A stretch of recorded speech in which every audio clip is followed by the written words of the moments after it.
Hello viewers, welcome to Ramu சமையல். இன்றைக்கி நம்ம சமையலில் பார்க்க போகிறது ஒரு ஸ்நாக்ஸ் ரெசிபி தான் நம்ம பார்க்க போகிறோம். ரோட் சைட் காளான் ரெசிபி.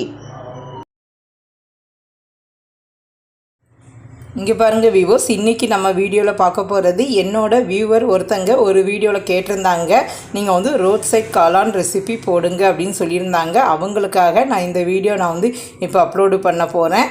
இப்போ அதுக்கு ரெடி பண்ணிக்கிட்டு இருக்கேன். வாங்க வீடியோக்குள்ளே போய் பார்க்கலாம். அவங்களோட நேம் புவனேஸ்வரி கண்ணன் அப்படிங்கிறவங்க என்னோடய லைவ் வீடியோவில் அதை பற்றி சொல்லியிருந்தாங்க. அவங்களுக்காக தான் அந்த வீடியோ நான் அப்லோடு கொடுக்கேன்.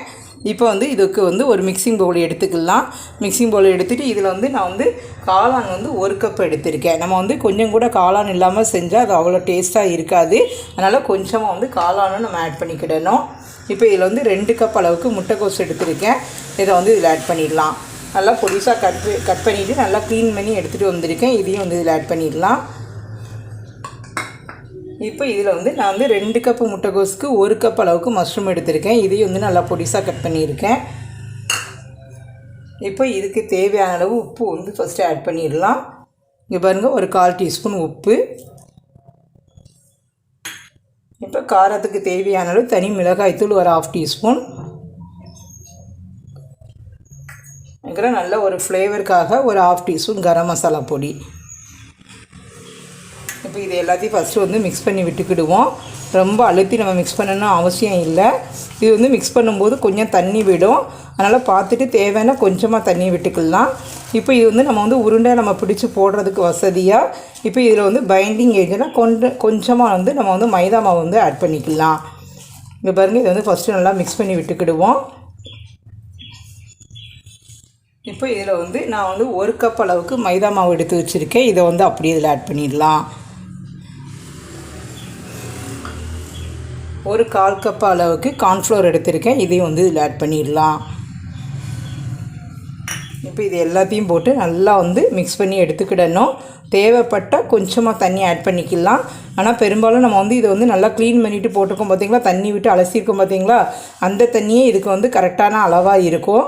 இப்போ இதை நம்ம ஒன்று போல் மிக்ஸ் பண்ணி எடுத்துகிட்டு வந்துடலாம். இங்கே பாருங்கள் வியூவர்ஸ், நான் எல்லாம் மிக்ஸ் பண்ணி எடுத்துகிட்டு வந்துட்டேன். இங்கே பாருங்கள், இந்த கன்சிஸ்டன்சி இருக்குது. நான் தண்ணி எதுவுமே ஆட் பண்ணலை. நம்ம இந்த கொஞ்சம் லூஸான கன்சிஸ்டன்சி இருக்குது, கரெக்டாக இருக்கும். இப்படி நம்ம எண்ணெயில் ஃப்ரை பண்ணுறதுக்கு இது ரொம்ப வசதியாக இருக்கும். இப்போ எண்ணெய் நல்லா சூடேறிட்டு நான் ஸ்டவ் ஆன் பண்ணி ஒரு கடாயில் எண்ணெயை ஊற்றி சூடுபடுத்தி வச்சுருக்கேன். இப்போ இது நம்ம கரெக்டாக ரவுண்டு ஷேப்புக்கு நம்ம போடணும்னு அவசியம் இல்லை. நம்ம இதை ஆட் பண்ணிவிட்டு மறுபடியும் கொஞ்சம் கைட்டு நம்ம பிச்சு தான் விடுவோம். அதனால் சின்ன சின்ன பீசஸாக உங்களுக்கு விருப்பப்பட்ட சைஸுக்கு நீங்கள் போட்டுக்கோங்க. ஒரு இர்ரெகுலர் ஷேப்பில் கூட நம்ம போட்டுக்கலாம், ஒன்றும் தப்பு இல்லை.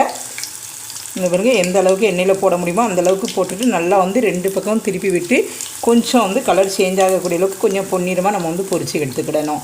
இங்கே பாருங்கள், இந்த அளவுக்கு இருந்தாலும் இது எதுவுமே பிரிந்து போகாமல் இருக்குது பார்த்தீங்களா. அது மாதிரி நீங்களும் ரெடி பண்ணிக்கோங்க. ரொம்ப உதிரியாக இருந்ததுன்னா இன்னும் கொஞ்சம் மைதா மாவை ஆட் பண்ணிக்கோங்க. இது பாருங்கள் வியூவர்ஸ், இப்போ 2 பக்கமும் நல்லா திருப்பி விட்டு நல்லா பொன்னிறமாக வறுபட்டுருக்கு பாருங்கள். இந்த ஸ்டேஜ் இருந்தால் போதும், ரொம்ப சூப்பராக இருக்குது. இங்கே பாருங்கள் எவ்வளோ அருமையாக நமக்கு ரெடியாக இருக்குது பாருங்கள். இப்போ இதை அப்படியே நம்ம ஒரு பிளேட்டுக்கு நம்ம ட்ரான்ஸ்ஃபர் பண்ணிடலாம். இப்போ மீதி இருக்கிறதையும் இதே மாதிரி நம்ம ஃப்ரை பண்ணி எடுத்துகிட்டு வந்துடலாம்.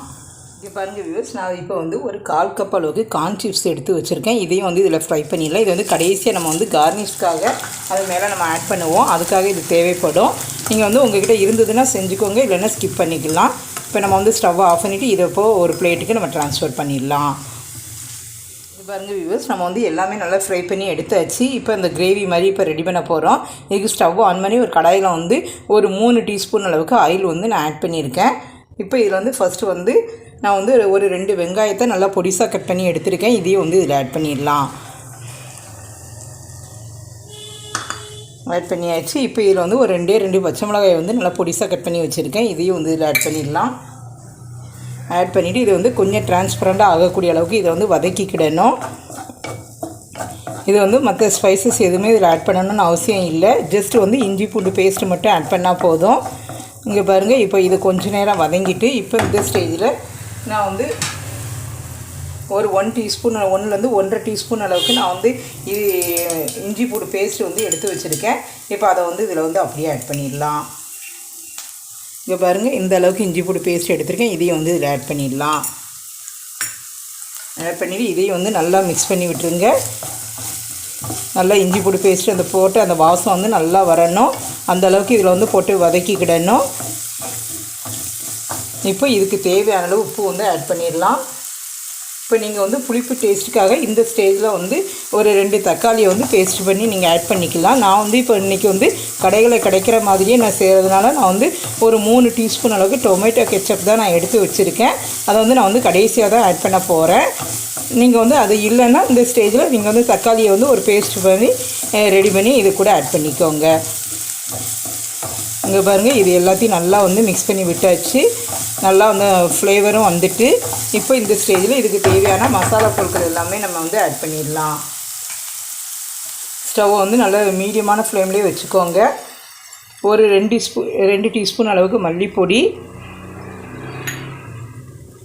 1/2 டீஸ்பூன் தனி மிளகாய்த்தூள்,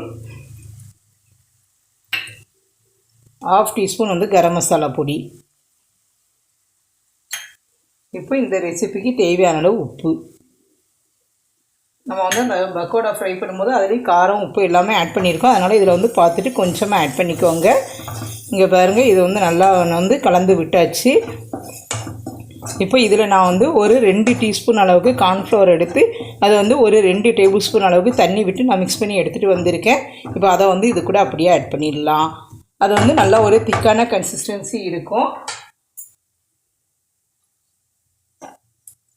இங்கே பாருங்கள், இது வந்து கார்ன்ஃப்ளவர் மிக்சர் வந்து அப்படியே இது வந்து ஆட் பண்ணிடலாம். இது வந்து செய்கிறது ரொம்ப ரொம்ப டேஸ்ட்டாகவும் இருக்கும். ரொம்ப குயிக்காகவும் நல்லா செஞ்சு முடிச்சிடலாம். இது சாப்பிட்றதுக்கு நம்ம வந்து கடைகளுக்கு தான் போகணுன்னு அவசியமே இல்லை. இது வந்து நல்லா திக்காக வந்துடும். இப்போ இதில் வந்து இன்னும் கொஞ்சமாக வந்து தண்ணி வந்து ஆட் பண்ணிடலாம். இப்போ நான் வந்து 1 டம்ளர் அளவுக்கு தண்ணி எடுத்து வச்சுருக்கேன். இதை வந்து இதில் ஆட் பண்ணிடலாம். ஆட் பண்ணிவிட்டு இது இப்போ வந்து நல்லா கொதிக்க விடணும். கொதிக்க விட்டதுக்கப்புறம் இப்போ இதில் வந்து உப்பு காரம்லாம் நல்லா செக் பண்ணி பார்த்துக்கோங்க. நம்ம வந்து தக்காளி பேஸ்ட்டு வந்து ஆட் பண்ணலாம். நான் வந்து கடைசியாக வந்து இதில் வந்து டொமேட்டோ கெச்சப் வந்து கொஞ்சமாக ஆட் பண்ண போகிறேன். அந்த வாசம், இந்த ஸ்வீட் டேஸ்ட்டு இருக்கிறது இன்னும் கொஞ்சம் நல்லா இருக்கும். இப்போ பாருங்கள், நல்லா ஒரு ஹெல்த்தியான ஒரு டெம்ப்டிங்கான ஒரு ரெசிபி. இது வந்து நிறைய பேருக்கு இப்போ இது வந்து தெரிகிறதே இல்லை. இப்படி ஒன்று கடையில் கிடைக்கும்னே தெரியாது. இந்த வீடியோவை பார்த்துட்டு கண்டிப்பாக உங்கள் வீட்லேயும் நீங்கள் செஞ்சு பாருங்கள். ரொம்ப ரொம்ப அருமையாக இருக்கும். நம்ம வீட்டில் இருக்கிற பொருட்களை வச்சு நம்ம ரோட் சைட் காளான் ஈஸியாக நம்ம ரெடி பண்ணிடலாம். இங்கே பாருங்கள், இப்போ இது வந்து நல்லா வந்து கொதிக்க விடுவோம். ஒரு 2 மினிட்ஸில் வந்து கொதிக்க விட்டால் போதும். இங்கே பாருங்கள் வியூவர்ஸ், இது எல்லாத்தையும் நல்லா கலந்து விட்டாச்சு. இங்கே பாருங்கள், நல்லா கொதிச்சிக்கிட்டு இருக்குது. இப்போ இந்த ஸ்டேஜில் நம்ம வந்து புளிப்பு டேஸ்ட்டுக்காக நான் வந்து ஒரு 3 டீஸ்பூன் அளவுக்கு டொமேட்டோ கெச்சப் எடுத்து வச்சுருக்கேன். இதை வந்து அப்படியே இதில் ஆட் பண்ணிடலாம். இதை ஆட் பண்ணி செய்யும்போது அப்படியே நம்ம கடைகளில் கிடைக்கக்கூடிய மாதிரியே இருக்கும். அதனால் இது உங்கள் வீட்டில் இருந்ததுன்னா கண்டிப்பாக இதை வந்து நீங்கள் ஆட் பண்ணிக்கோங்க. இப்போ இதையும் வந்து நல்லா மிக்ஸ் பண்ணி விட்டுறணும். அப்படின்னா தான் அந்த ஒரு கலரும் கூட நல்லா நமக்கு கரெக்டாக இருக்கும். இந்த ஸ்வீட் டேஸ்ட் வரும்போது இன்னும் கொஞ்சம் நல்லா டேஸ்ட் அருமையாக இருக்கும். இதை பாருங்கள், இது எல்லாத்தையும் நம்ம வந்து மிக்ஸ் பண்ணி விட்டாச்சு. இப்போ இந்த ஸ்டேஜில் நான் வந்து ஃப்ரை பண்ணி வச்சுருந்த அந்த காளான் முட்டைக்கோஸ் இருக்குது பார்த்திங்க, இது வந்து ஒரு 2 பீஸாக நான் வந்து கட் பண்ணி எடுத்துகிட்டு வந்திருக்கேன். இதை வந்து அப்படியே இதில் ஆட் பண்ணிடலாம். நீங்கள் சின்ன சின்னதாகவே போட்டிங்கன்னா நீங்கள் அதை வந்து அப்படியே கூட ஆட் பண்ணிக்கலாம். இது எல்லாமே நல்லா ஃபைனாக நமக்கு கொதித்து நமக்கு ரெடி ஆகிட்டு இங்கே பாருங்கள், இந்த அளவுக்கு திக்கான கன்சிஸ்டன்சி இருந்தால் சாப்பிட்றதுக்கு ரொம்ப டேஸ்ட்டாக இருக்கும். இப்போ இதை வந்து நம்ம வந்து ஸ்டவ்வை வந்து ஆஃப் பண்ணிடலாம். ஆஃப் பண்ணிவிட்டு கொஞ்சமாக நான் வந்து கருவேப்பிலை எடுத்து வச்சுருக்கேன். அதை வந்து இது கூட ஆட் பண்ணிடலாம். ஒருவேளை உங்கள்கிட்ட கொத்தமல்லியில் இருந்ததுன்னா அது கூட நீங்கள் ஆட் பண்ணிக்கோங்க. இப்போ இதை வந்து நல்லா மிக்ஸ் பண்ணி விட்டுருவோம். இப்போ இதை வந்து ஒரு பவுலுக்கு நான் வந்து ட்ரான்ஸ்ஃபர் பண்ண போகிறேன். இது எப்படி சர்வ் பண்ணணும்னு நான் இப்போ வந்து காட்டுதான் பாருங்கள்.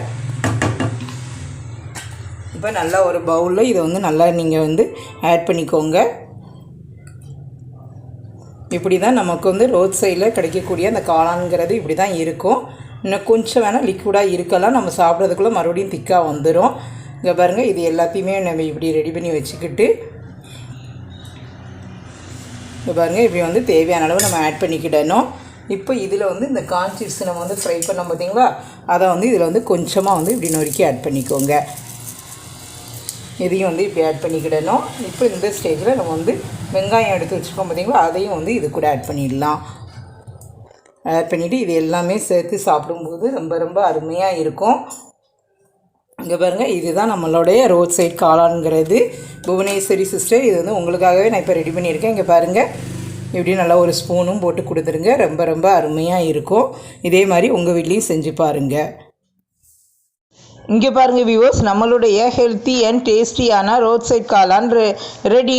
இது மாதிரி அடிக்கடி உங்கள் வீட்டில் எல்லாருக்கும் செஞ்சு கொடுங்க. Okay viewers, thank you. வியூவர்ஸ், இந்த ரெசிபியை நீங்கள் ரொம்ப என்ஜாய் பண்ணியிருப்பீங்கன்னு நினைக்கிறேன். உங்களுக்கு இந்த வீடியோ பிடிச்சிருக்குன்னா லைக் பண்ணுங்கள், ஷேர் பண்ணுங்கள். மறக்காமல் ராமு சமையலுக்கு சப்ஸ்கிரைப் பண்ணிவிட்டு பக்கத்தில் இருக்க பெல் ஐக்கானை கிளிக் பண்ணிடுங்க. Okay viewers, thank you.